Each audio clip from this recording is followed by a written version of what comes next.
The morning sun cast long shadows across the courtyard of Windsor Castle. Guardsman Thomas Bradley stood at his post, his tall bearskin hat perfectly positioned, his red tunic immaculate, his expression stoic. He had been a member of the Queen's Guard for 7 years, and in that time, he had mastered the art of remaining perfectly still, regardless of what happened around him. Tourists gathered behind the ropes, cameras ready, hoping to capture the iconic image of the unmoving guards. Children waved and called out, trying to make the soldiers smile or blink. Adults posed for photos, sometimes making inappropriate gestures or comments. Thomas had seen it all. He had learned to tune out the noise, to focus on his duty, to embody the discipline and tradition that the Queen's Guard represented. But this morning would be different. This morning, something would happen that would challenge every rule Thomas had learned, every protocol he had sworn to uphold. The crowd was typical for a Saturday in late spring. Families on holiday, school groups on educational trips, international tourists checking off a bucket list item. They pressed against the barriers, jostling for better views, their excited chatter creating a constant hum of background noise. Among them was a family that looked different from the others. A mother and father walked slowly, carefully, supporting a small girl between them. The child was perhaps 6 years old, wearing a bright pink jacket despite the warm weather. A colorful scarf covered her head, and even from a distance, it was clear she was unwell. The little girl's name was Emma Collins. 3 months ago, she had been diagnosed with acute lymphoblastic leukemia, an aggressive form of childhood cancer. The diagnosis had shattered her family's world. One day, Emma was a normal kindergartner who loved dancing and painting. The next day, she was undergoing chemotherapy, losing her hair, spending weeks at a time in hospital rooms. The treatment was harsh. Emma endured needle sticks, nausea, exhaustion, and pain that no child should have to experience. She missed her friends, missed school, missed being able to play without getting tired after 5 minutes. But through it all, Emma maintained a spark of joy that amazed everyone who met her. Her parents. David and Sarah Collins tried desperately to create moments of happiness amid the medical nightmare. When Emma mentioned that her biggest wish was to see the royal guards at Windsor Castle, they immediately began planning. The doctors had given permission for the trip, carefully scheduling it between chemotherapy cycles when Emma would have the most energy. David carried a small bag with Emma's medications, a water bottle, and emergency contact numbers for her oncologist. Sarah held Emma's hand gently, aware that the chemotherapy had made her daughter's skin sensitive and her bones fragile. They moved at Emma's pace, which was slow and deliberate. Emma's eyes were fixed on the guards. She had seen pictures in books, watched videos online, but being here in person was magical. The guards looked like toy soldiers come to life, so tall and perfectly dressed, standing so incredibly still. "Mummy, they don't move at all," Emma whispered, her voice weak but filled with wonder. "Are they real people?" "They're very real, sweetheart. They're soldiers who protect the castle. They're trained to stand very still. Can I get closer? I want to see better." Sarah looked at David, concerned. The crowd was thick, and Emma tired so easily. But this was why they had come. This might be one of Emma's last good days, though neither parent wanted to acknowledge that thought. They worked their way through the crowd as politely as possible. Some people saw Emma's condition and immediately made space. Others were too absorbed in their own photos and experiences to notice. Eventually, they reached the front barrier. Directly in front of where Thomas Bradley stood guard, Emma stared up at him with absolute fascination. Thomas, maintaining his stoic expression, was nonetheless aware of the little girl. In his peripheral vision, he could see her thin frame, scarf covering her head, the way she leaned against her mother for support. "He's so tall," Emma said. "And his hat is so big and fuzzy. Do you think it's heavy?" "Probably, darling," Sarah replied, fighting back tears. Her daughter looked so small and fragile next to the imposing guard. Emma studied Thomas. With the intense focus that children bring to things that captivate them, she noticed how his boots shined like mirrors, how the buttons on his tunic were perfectly aligned, how his rifle was positioned at exactly the right angle. "I wish I could talk to him," Emma said. "I want to ask him questions." "The guards aren't allowed to talk, sweetheart. It's part of their job. Not even to children? Not even to children. They have to focus on protecting the castle. Emma accepted this explanation with the same quiet resignation she had learned to apply to many disappointments in her life. She couldn't go to school because her immune system was too weak. She couldn't play with other children because they might carry germs. She couldn't eat her favorite foods because chemotherapy had stolen her appetite. Now she couldn't talk to the guard because he had rules to follow, but she could look at him, and that would have to be enough. Emma committed every detail to memory, wanting to remember this moment. When she was back in her hospital room, with needles in her arms and medicine making her sick, Thomas remained motionless. But inside his heart was breaking. He had seen countless children during his time on guard duty. Most were healthy and energetic, seeing him as a curiosity or a photo opportunity. But Emma was different. He could see the illness in her thin limbs and the pallor of her skin, the careful way her parents supported her. He had been trained to ignore distractions, to maintain his post regardless of circumstances. Guards had stood still while tourists mocked them, while birds landed on their hats, while protesters shouted in their faces. The ability to remain unmoved was considered the hallmark of professionalism. But Emma wasn't mocking him or trying to get a reaction for social media. She was simply a sick child who found joy in something Thomas represented.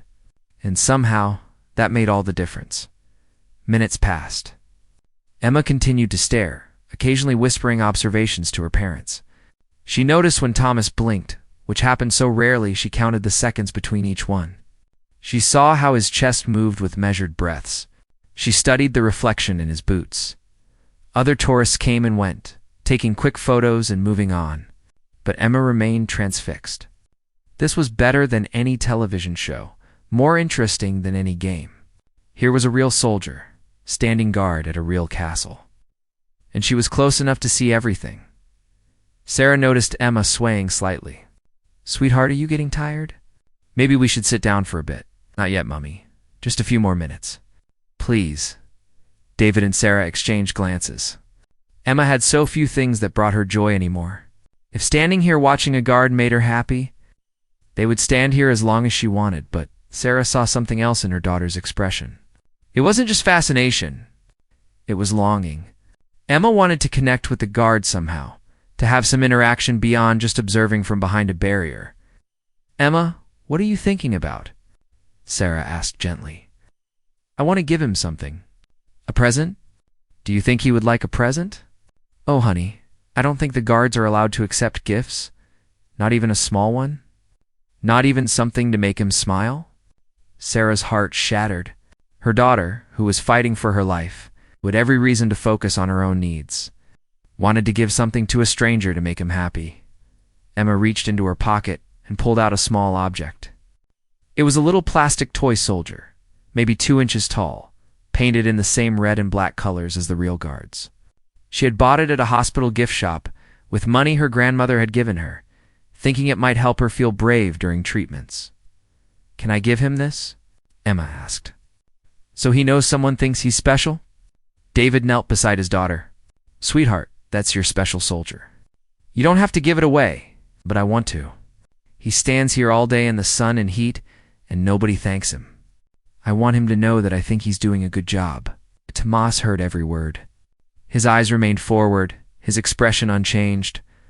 But internally, he was fighting emotions he had never experienced while on duty. This child, this desperately sick child, wanted to give him her toy to make him feel appreciated. The protocols were clear. Guards did not interact with tourists. They did not accept gifts. They did not break their stance except for specific authorized movements at specific times. To do otherwise would be a serious breach of duty that could result in disciplinary action. But protocols were written for normal circumstances. They didn't account for moments like this. Emma stepped closer to the barrier, holding out the tiny soldier. "Excuse me, Mr. Guard. I have something for you." But Amos didn't respond, couldn't respond. He remained locked in position, though his heart was racing. "Emma, he can't take it," Sarah said softly. "He has to follow rules."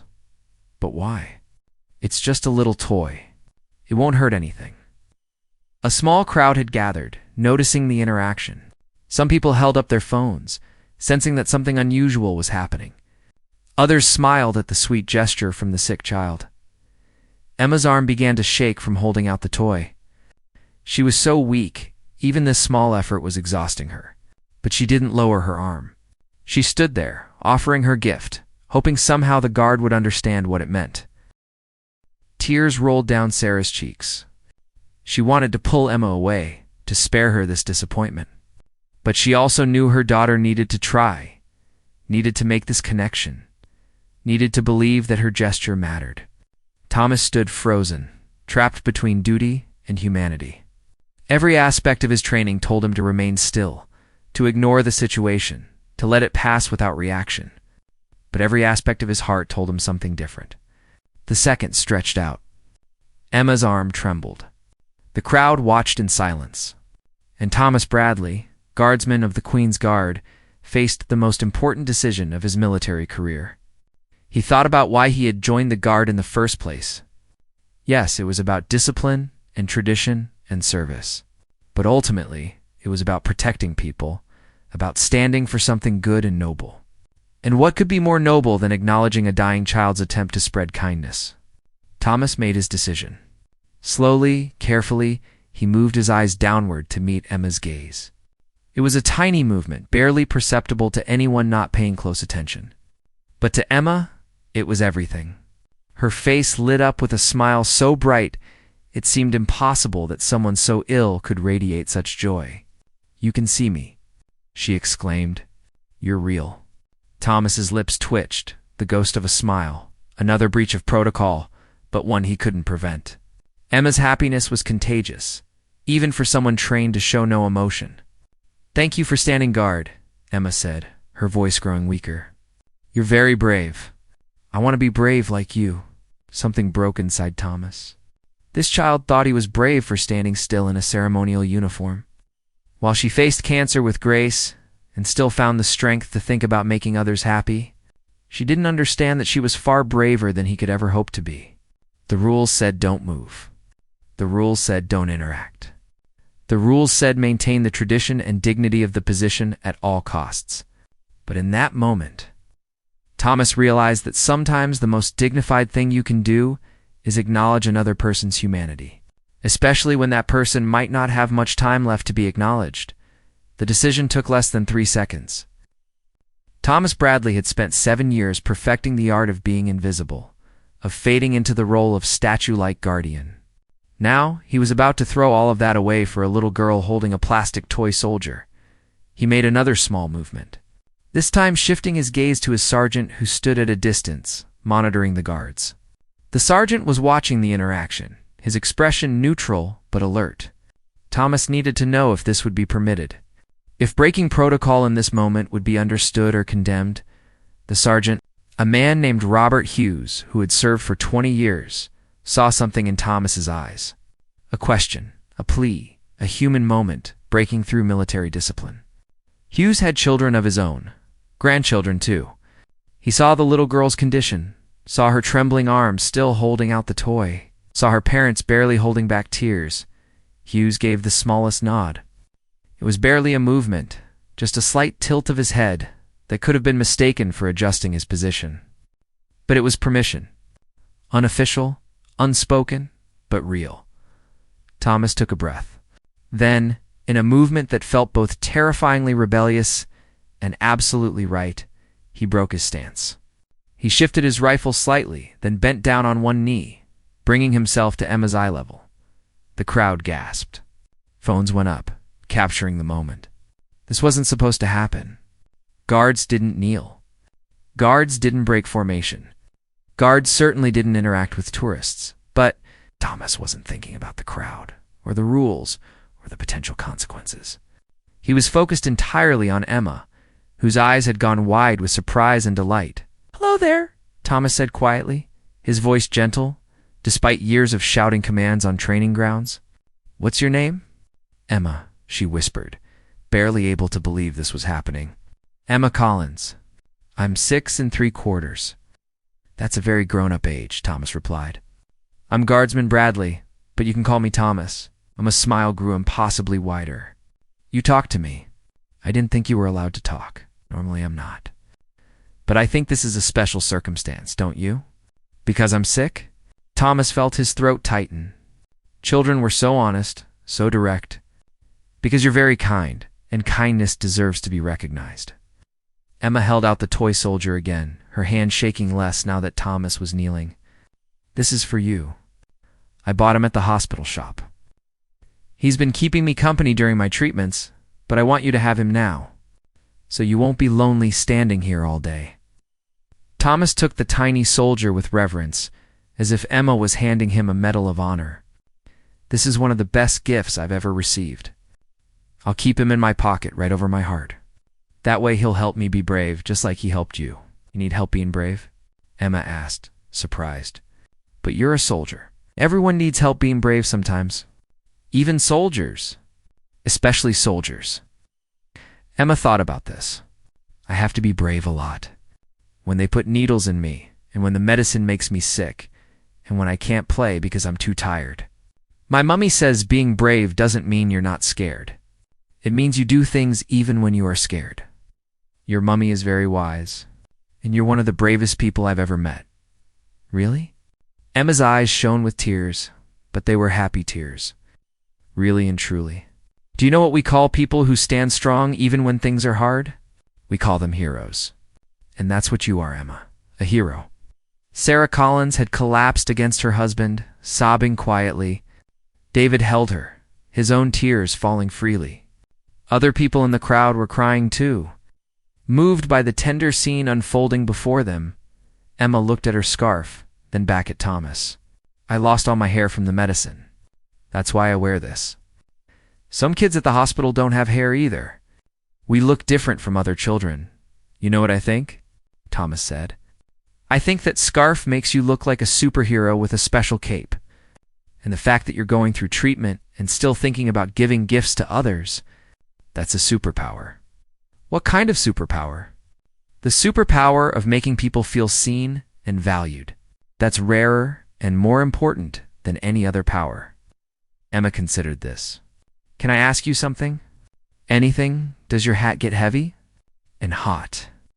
Thomas laughed, a genuine sound that surprised even himself. Yes, it gets very heavy. And very hot, especially in summer. But we train to wear it so we can look our best while protecting important places. I think you look wonderful. Like a storybook come to life. I think you look wonderful too. That pink jacket is very cheerful. It brightens up the whole courtyard, Emma beamed. Then she said something that made Thomas's heart break all over again. I might not get to see you again. My doctors say I have to have more treatment, and sometimes I'm too sick to leave the hospital. But I'll remember you forever. Will you remember me? Thomas took Emma's small hand gently. Emma Collins, I promise you that I will remember you for the rest of my life. Every single day when I put on this uniform, I'll think about the brave girl who gave me her special soldier. You've made me better at my job, and better as a person. How did I do that? You reminded me why this work matters. It's not about standing still or following rules perfectly. It's about protecting people and honoring those who deserve to be honored. Like you, Emma suddenly looked very tired. The excitement and emotion were draining her limited energy. Sarah stepped forward gently. Sweetheart, we should probably let the guardsman return to his post. You've had a big morning? Just one more minute? Emma pleaded. Thomas looked at Emma's parents, seeing the exhaustion and fear in their eyes. Would it be all right if I gave Emma something too? A trade, so to speak. David nodded, too emotional to speak. Thomas reached to his uniform and carefully removed one of the smaller brass buttons from his tunic. It wasn't an official regimental button, just one of the decorative ones that wouldn't affect the uniform's function. He placed it in Emma's hand. This button has been with me through every duty, every ceremony, every moment of service. Now I want you to have it. When you're in the hospital and things are hard, you can hold this and remember that you're brave, you're strong, and you're not alone. Somewhere, a guardsman is standing tall and thinking about you, wishing you strength. Emma clutched the button like it was the most precious jewel. I'll keep it forever. I'll never lose it. I know you won't. You're a keeper of important things.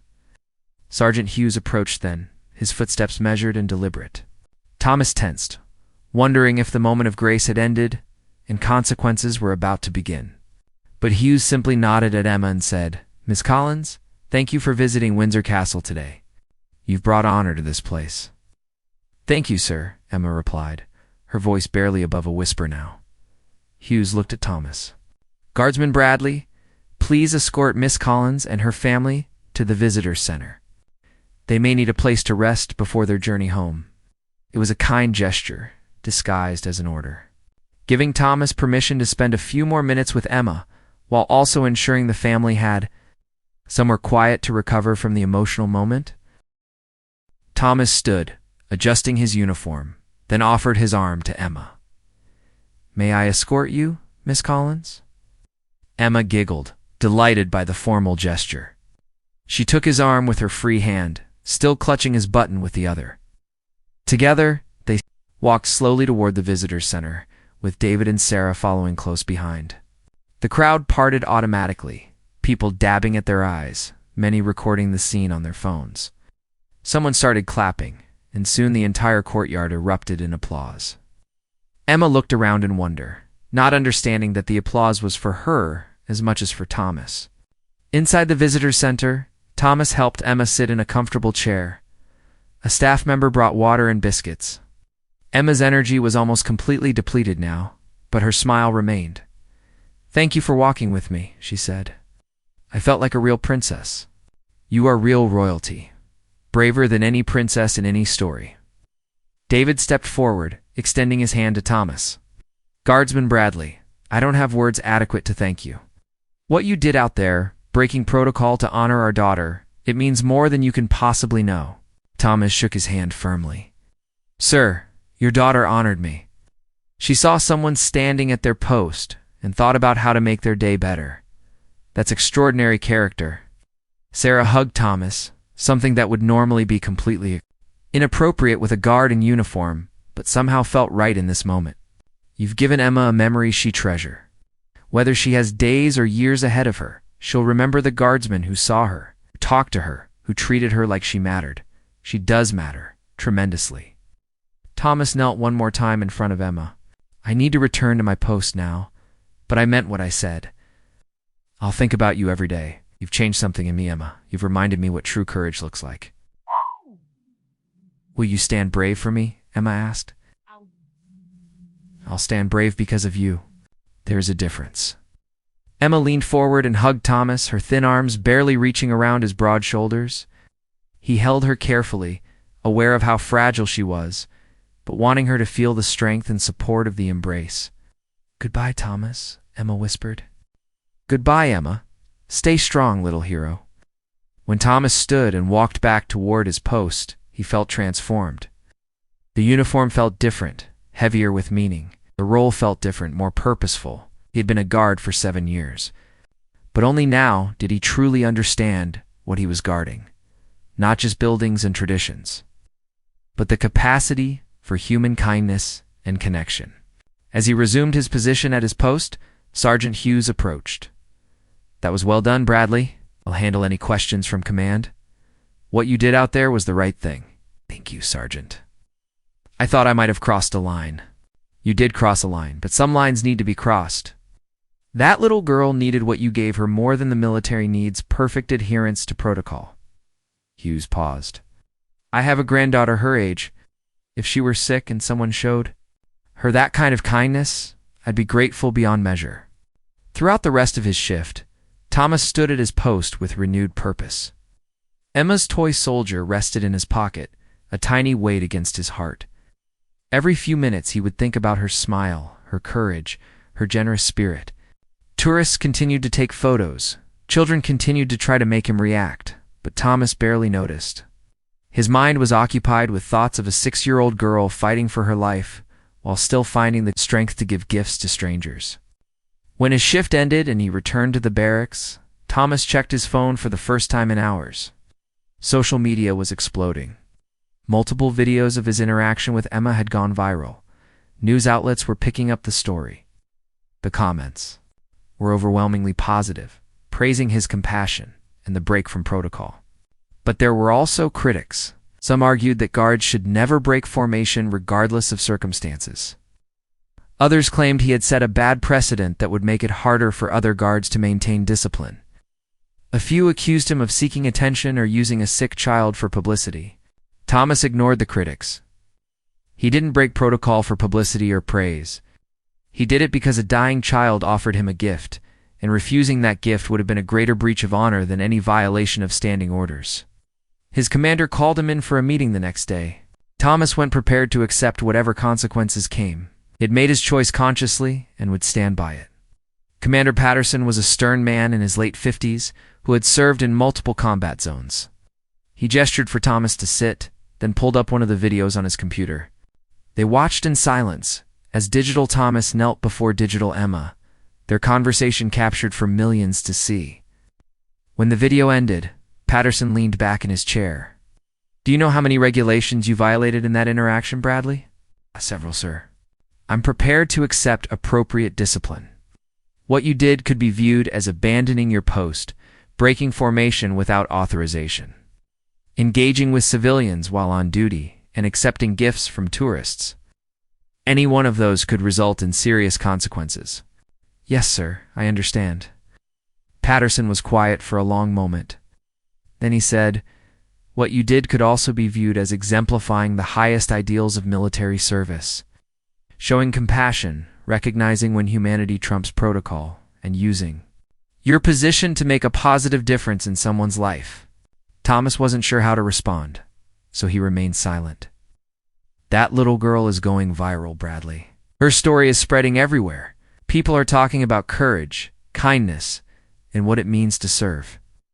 They're not talking about perfect protocol adherence. They're talking about a guardsman who saw a child's humanity and responded with his own." Commander Patterson pulled up more videos on his computer. The interaction between Thomas and Emma had been captured from dozens of angles, posted across every social media platform imaginable. The view counts were in the millions and climbing rapidly. "This one has 15 million views," Patterson said, clicking on one video. "This one has 20 million. The hashtag breaking protocol with love is trending worldwide. News networks from 6 different countries have requested interviews with you." Thomas felt overwhelmed. "Sir, I wasn't trying to create a media event. I just wanted to acknowledge a sick child who was being kind to me. I know that. Everyone knows that. That's exactly why this is resonating with people." Patterson leaned forward. "The world is tired of rigid adherence to rules that don't make sense. They're hungry for examples of people choosing compassion over protocol. You've given them that example. What does command say about all this? Command is pragmatic. They recognize that your actions, while technically in violation of standing orders, have generated enormous positive publicity for the Guard. Donations to children's cancer charities have spiked. Applications to join the military have increased. People are talking about the honor and humanity of service rather than just viewing guards as tourist attractions." Thomas felt relief wash over him. "So I'm not being disciplined?" "Oh, you're absolutely being disciplined," Patterson said, but there was a hint of a smile. "You're being assigned to community outreach duty, effective immediately. In addition to your regular rotation, you'll be visiting children's hospitals, speaking at schools, and representing the Guard at charity events. Consider it punishment for making the rest of us look bad by being too kind." Thomas laughed despite himself. "That sounds like a reward, not a punishment, sir. It's whatever you make of it. But Bradley, there's something you need to understand. What you did wasn't just about one moment with one child. It's about what you represent now. People are going to look at you as an example of how to balance duty with humanity. That's a responsibility." "I understand, sir." "Do you? Because this won't be easy. You'll meet dozens, maybe hundreds of sick children. Some will recover, many won't. You'll form connections with families who are experiencing the worst moments of their lives. That takes an emotional toll." Thomas thought about Emma's face, her courage, her generosity. "It's worth it, sir. If I can make even a small difference, if I can help kids feel brave for just a moment, then it's worth any emotional cost." Patterson nodded approvingly. "That's what I wanted to hear. Your first assignment is tomorrow afternoon. Great Ormond Street Hospital. They've requested you specifically. Apparently, several young patients saw the video and wanted to meet the guardsman who was kind to Emma. The next day, Thomas arrived at Great Ormond Street Hospital in his dress uniform. He had visited hospitals before on official duties, but this felt different. This was personal. A hospital administrator named Claire met him at the entrance. She was in her 40s, with kind eyes that had seen too much suffering. "Guardsman Bradley, thank you for coming. The children are so excited. For many of them, this is the highlight of their week, possibly their month. I'm honored to be here. Please, just tell me what you need from me. Be yourself. Be the person you were with, Emma. These children need to feel seen, to feel like they matter beyond their diagnosis. You have a gift for that?" Claire led him through the pediatric oncology ward. The walls were painted with cheerful murals, but they couldn't quite mask the institutional reality of the place. Machines beeped. Medical staff moved purposefully. Children in various stages of illness lay in beds or sat in wheelchairs. The first child Thomas met was a boy named Marcus, age 8, who had brain cancer. Marcus was bald from chemotherapy and had a long scar across his head from surgery. But his eyes lit up when Thomas entered his room. "You're real," Marcus exclaimed. "I thought maybe the video was fake, like movie effects." "I'm very real," Thomas said, sitting beside Marcus's bed. "And I hear you're a pretty tough guy yourself. Had brain surgery. They took out a tumor the size of a golf ball. Want to see my scar?" Marcus showed off his surgical scar with pride, and Thomas examined it with appropriate reverence. "That's one impressive battle wound. You're a warrior." "That's what my dad says. He says I'm fighting a war inside my body, and the doctors are my weapons." "Your dad is right. And how's the battle going?" Marcus's expression fell slightly. "Some days are good. Some days are really hard. Today's a good day because you're here." They talked for 20 minutes. Thomas learned that Marcus loved football, wanted to be an engineer when he grew up, and had a younger sister who was scared to visit him in the hospital because seeing him sick made her cry. "What do you think I should tell her?" Marcus asked. "I want her to visit, but I don't want her to be sad." Thomas considered carefully.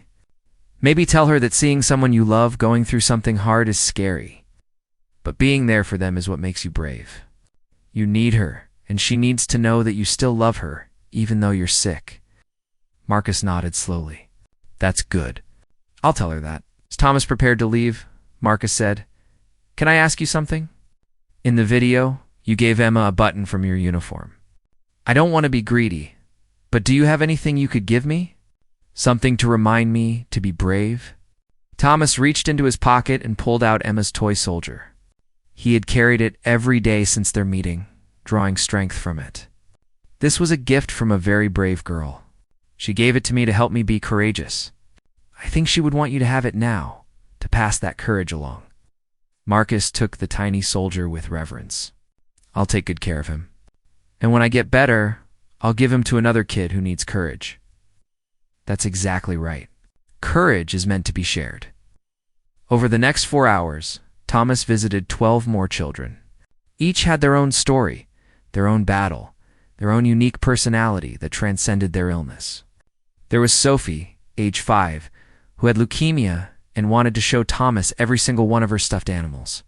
There was Dylan, age 11, with bone cancer, who challenged Thomas to a video game match and won.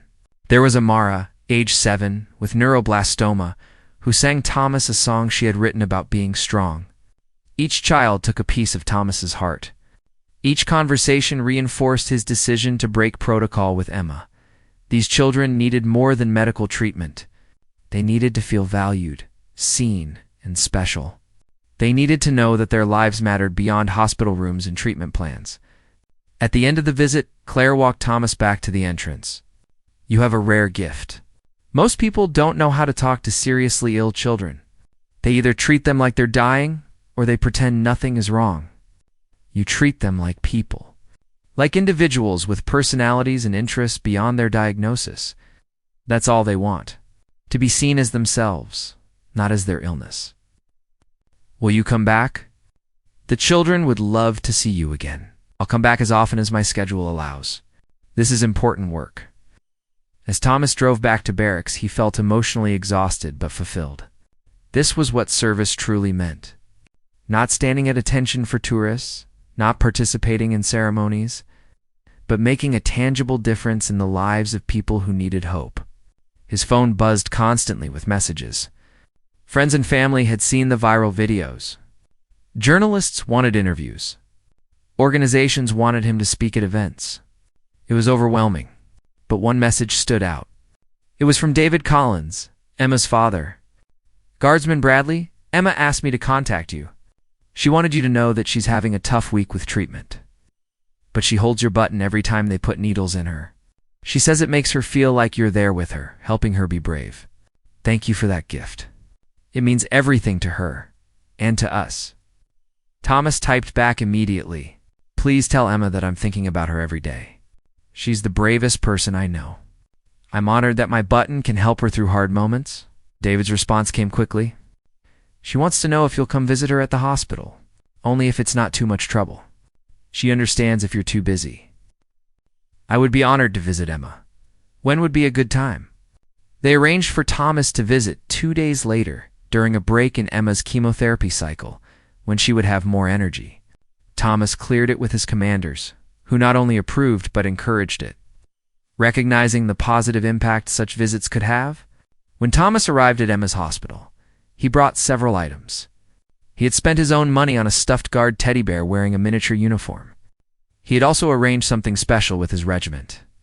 Emma was in her room, looking smaller and more fragile than she had at Windsor Castle. The chemotherapy was taking its toll. But when she saw Thomas walk through the door, her face transformed with joy. "Thomas, you came!" "I didn't think you'd really come. Of course I came. I promised I'd remember you, didn't I? And I wanted to see my friend. We're friends? The best of friends. Friends who help each other be brave." Thomas sat beside Emma's bed and presented her with the stuffed guard. "I brought you this. His name is Captain Courage. He's here to stand guard over your room and keep you safe." Emma hugged the bear tightly. "He's perfect. I love him. I'm glad. And I brought something else." Thomas pulled out an official document with the royal seal. This is a certificate from the Queen's Guard. It states that Emma Collins has been named an honorary Guard member for her exceptional courage and kindness. It's signed by my commanding officer and stamped with the official seal. Sarah gasped. "Is this real?" "Absolutely real. Emma is now officially part of the Queen's Guard family. When she gets out of the hospital, we'll even arrange a proper ceremony at the castle if she's well enough." Emma stared at the certificate with wide eyes. "I'm a real guard. Like you? Just like me. You stand guard against illness. You protect your family from worry by being brave. You serve with honor. Those are the qualities of a true guard. Can I tell the other kids in the cancer ward? They won't believe it. You can absolutely tell them. And if any of them want to visit the castle or meet other guards, we'll arrange it. You're part of our family now, and family looks out for each other." Emma's energy was fading, but she fought to stay awake, not wanting the visit to end. Thomas noticed and said, "I should let you rest, but I'll come back soon. And in the meantime, Captain Courage will keep watch." "Thomas, wait," Emma said. "I want to tell you something important." "What is it?" "My doctors say my cancer is very serious. They're trying really hard to make me better, but they don't know if it will work. Mummy and Daddy try to hide it, but I hear them crying at night." Thomas felt his chest tighten. He glanced at David and Sarah, who both had tears streaming down their faces. Emma continued, "I'm not sad about it most of the time. I've had a good life. I have a mummy and daddy who love me. I got to go to Windsor Castle. I met a real guardsman who became my friend. That's more than some people get. Emma, you're 6 years old. You should have decades ahead of you, not just memories. Maybe. But if I don't, I want you to know something. Meeting you changed things for me. Before, I was just sick, Emma, the girl with cancer. But you made me feel special. You made me feel like I was more than my illness. You gave me a reason to be brave, not because I have to be, but because I want to be." Like you, Thomas couldn't stop his tears. This child, this impossibly brave child, was comforting him about her own potential death. "Whatever happens," Emma said, I want you to keep being kind to other kids like me. Keep breaking the rules when it's the right thing to do. Keep being the guardsman who sees people, not just protocols.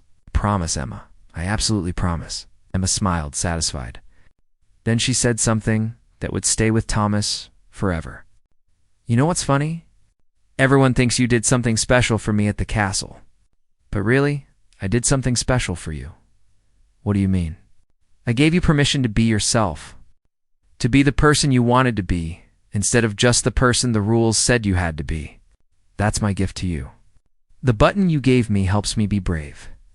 But the permission I gave you helps you be human. We traded the best gifts." Thomas sat in stunned silence. Emma, at 6 years old, understood something that many adults never grasped. Sometimes the greatest gift you can give someone is permission to break free from constraints that no longer serve them. "You're right," Thomas said finally. "That is the best gift." "Thank you, Emma. You're welcome. Now I'm going to sleep because I'm very tired. But will you stay until I fall asleep? Just so I know you're here? I'll stay as long as you need me to." Thomas sat beside Emma's bed, holding her small hand gently. Sarah and David stood at the foot of the bed, holding each other. Within minutes, Emma drifted off to sleep, her breathing steady and peaceful, Captain Courage tucked under her arm. When Thomas finally stood to leave, David walked him to the elevator. "She's not going to make it, is she?" David asked quietly. Thomas couldn't lie. "I don't know. I'm not a doctor, but I know she's fighting as hard as she can. The thing is, she's made peace with it. My 6-year-old daughter has accepted something I can't even think about without falling apart. And somehow, that makes it both better and worse. She's extraordinary. And you've been part of what makes this bearable for her. You've given her something to focus on beyond treatment and pain. You've given her pride in her courage. That's a priceless gift." The weeks that followed were a blur of hospital visits, media interviews, and regular guard duties. Thomas's life had transformed completely. He was no longer just another guardsman standing at his post. He had become a symbol of compassion in uniform, proof that military discipline and human kindness could coexist. News outlets ran follow-up stories about Emma. Her condition fluctuated dramatically. Some days she had energy and could play.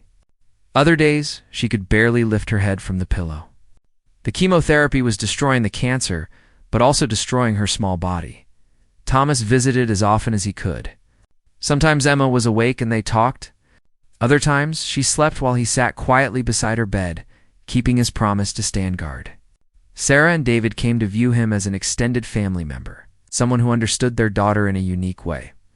During one visit, Emma had an idea. "Thomas, there are other kids here who are scared and lonely. Could you visit them too?" "Not just me?" "Of course. I've been visiting other hospitals, but I should have asked to visit your friends here." Emma's face lit up. "Really? That would be so wonderful. There's a girl named Lily who hardly ever gets visitors because her family lives far away. And a boy named Jackson who's afraid of everything. You could help them like you helped me."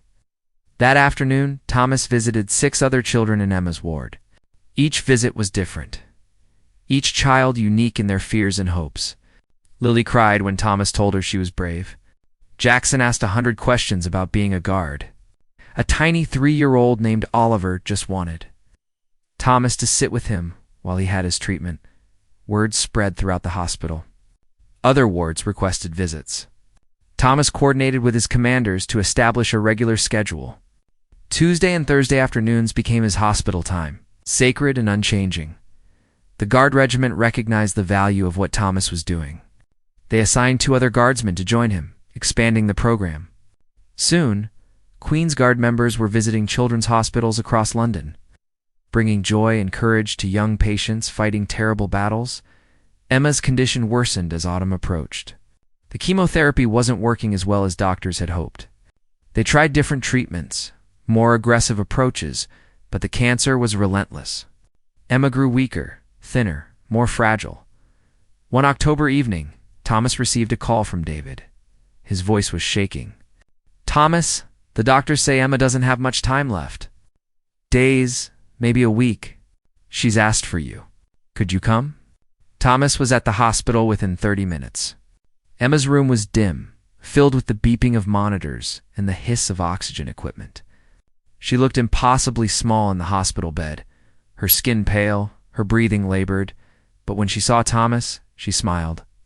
It was a weak smile, but genuine. You came. I'll always come when you need me, Emma.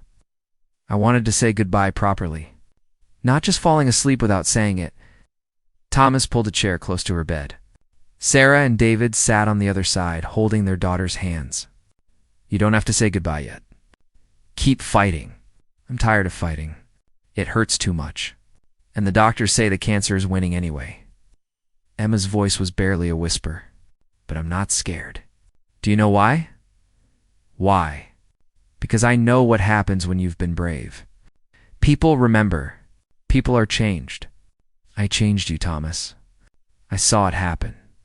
And now you're changing other kids, helping them be brave. So even when I'm gone, part of me keeps going through you. Thomas couldn't speak through his tears. Emma, dying at 6 years old, was comforting him, teaching him about legacy and meaning. I have something for you, Emma said. She gestured weakly to the bedside table. Sarah picked up a small envelope and handed it to Thomas. Inside was a child's drawing. Emma had drawn 2 figures holding hands. One was tall with a red uniform and big black hat. One was small with a pink jacket and a scarf. Above them, Emma had written in shaky letters, "Friends forever. Love, Emma." I drew this on a good day last week, Emma explained. I wanted you to have a picture of us together, so you can remember exactly how we looked. Emma, this is beautiful. I'll treasure it forever. Hang it somewhere important. Somewhere you'll see it every day. And when you see it, remember to be kind. Remember to break rules when kindness matters more. Remember that being human is more important than being perfect. I promise. I'll remember every single day. Emma's breathing became more labored. A nurse came in, checked monitors, and whispered something to Sarah. It was clear that Emma didn't have much time left. Thomas, Emma said, her voice growing fainter, tell me the guard oath. The promise you made when you became a soldier?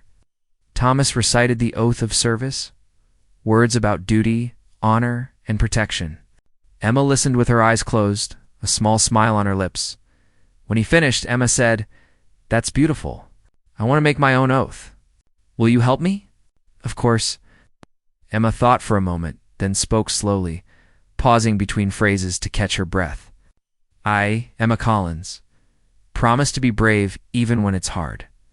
I promise to be kind even when I'm hurting. I promise to remember that love is stronger than fear. I promise to make other people feel special and seen, and I promise that my courage will live on in everyone I've touched. That's a perfect oath, Thomas said through his tears. The best oath I've ever heard. Will you say it with me? One more time? Together, Thomas and Emma recited her oath. Sarah and David joined in, their voices breaking with emotion. The nurse in the corner was crying. Even the doctor who stepped in to check on Emma had tears in his eyes. When they finished, Emma opened her eyes one last time. Thank you, Thomas. Thank you for seeing me. Thank you for being my friend. Thank you for teaching me that courage comes in all different shapes and sizes. Thank you, Emma. Thank you for teaching me what true bravery looks like. Thank you for giving me permission to be human. Thank you for changing my life. Emma smiled. We were good for each other, weren't we? The best. I'm going to sleep now. I'm so very tired. But this time feels different. I think this might be the sleep where I don't wake up. Sarah sobbed. David held Emma's other hand tightly. Don't go, baby. Please don't go. It's okay, Daddy. I'm ready. I've had a good life. A short one, but a good one. I met a guardsman. I became an honorary guard. I made a difference. That's enough. Emma's eyes closed. Her breathing slowed. Within minutes, it stopped altogether. The monitors made sounds that Thomas would hear in his nightmares for years. Doctors and nurses rushed in. But everyone knew there was nothing to be done. Emma Collins died at 8:47 p.m. on October 15th. Surrounded by the people who loved her most, She was 6 years and 11 months old. Thomas stayed with the family for hours after Emma's death. They cried together, shared memories, and tried to process the impossible reality that this extraordinary child was gone. Finally, in the early morning hours, Thomas returned to barracks. He didn't sleep. He couldn't. He sat in his room holding Emma's drawing, replaying every conversation, every smile, every moment of courage she had displayed the next morning. Thomas requested permission to serve as an honor guard at Emma's funeral. His commanders not only approved, but arranged for a full guard detail to attend in dress uniform, an honor usually reserved for military personnel or royalty. Emma's funeral was held at a small church in her hometown. Hundreds of people attended, far more than the church could hold. Guards in dress uniforms stood at attention outside. Inside, Emma's small white casket was covered with flowers. Thomas gave a eulogy that left no dry eyes in the church. He spoke about courage, kindness, and how a 6-year-old girl had taught him what it meant to truly serve. He shared Emma's oath, her philosophy of being brave and kind even when things were hard. Emma told me that I did something special for her by kneeling down and talking to her at Windsor Castle. Thomas said, but the truth is, Emma did something far more special for me. She reminded me that rules exist to serve people, not the other way around. She showed me that sometimes the most important thing you can do is break protocol to honor someone's humanity. After the funeral, David and Sarah approached Thomas. Sarah handed him a small box. Emma wanted you to have this. She asked us to give it to you after she was gone. Inside the box was the brass button Thomas had given Emma, along with a note in Emma's childish handwriting. Dear Thomas, I carried this button every day, and it helped me be brave. Now I'm giving it back to you because you need it more than I do. Keep breaking rules for the right reasons. Keep seeing people. Keep being the guardsman who cares. Love forever, Emma. Thomas broke down completely. David embraced him, and the three of them stood together, bound by their shared love for an extraordinary child. In the months that followed, Thomas continued his hospital visits with renewed purpose. Every child he met, every hand he held, every moment of connection was a way of honoring Emma's memory. He told her story often, sharing her wisdom about courage and kindness. The viral video of their interaction continued to spread. It had been viewed over 100 million times across various platforms. People from around the world sent messages about how Emma's courage and Thomas's compassion had inspired them to be kinder, to break unnecessary rules, to see people rather than just following protocols. A foundation was established in Emma's name, funding childhood cancer research and providing support for families dealing with pediatric illness. Thomas became a spokesperson for the foundation, using his platform to raise awareness and money. The Guard Regiment officially changed their protocols based on what had happened with Emma. While guards were still expected to maintain their posts, there was now official guidance about when and how to interact with children, especially those who were ill or had special needs. Emma's legacy literally changed military policy. 1 year after Emma's death, a memorial was unveiled at Great Ormond Street Hospital. It was a bronze statue of a small girl holding hands with a guardsman. The plaque read, "In memory of Emma Collins, who taught us that true courage means being kind even when you're scared, and that sometimes breaking rules is the most honorable thing you can do. Her bravery lives on in everyone she touched." Thomas attended the unveiling with Sarah and David. As he looked at the statue, he could almost hear Emma's voice telling him to keep being human. Keep caring, keep breaking rules when kindness mattered more than protocol. She would have loved this, Sarah said quietly. She would have been embarrassed by the attention, David added. But secretly proud, Thomas smiled. She changed the world. Not through grand gestures or famous achievements, but through small acts of kindness and courage. That's the most powerful kind of change. Years passed. Thomas continued his work with sick children, his hospital visits becoming the most meaningful part of his service. He eventually rose to the rank of sergeant, where he was able to influence training and policy. It's always ensuring that new guards understood that their duty was to people, not just to protocol. He never forgot Emma. Her drawing hung in his office. Her button remained in his pocket during every shift. Her oath became something he recited to himself during difficult moments. Thomas spoke at conferences about compassion in military service. He trained other soldiers on how to connect with vulnerable populations. He advocated for policy changes that prioritized human dignity over rigid adherence to tradition. Emma's story became legendary within the Guard regiment. New recruits learned about the little girl who gave a toy soldier to a guardsman and changed military culture. They learned about courage, compassion, and the importance of seeing people beyond their roles and circumstances. When Thomas eventually retired from active service after 25 years, he established a training program for military personnel who wanted to work with sick children. The Emma Collins program taught soldiers how to bring comfort and courage to pediatric patients, how to balance professionalism with compassion, and how to recognize when protocol should give way to humanity. At his retirement ceremony, Thomas reflected on his career.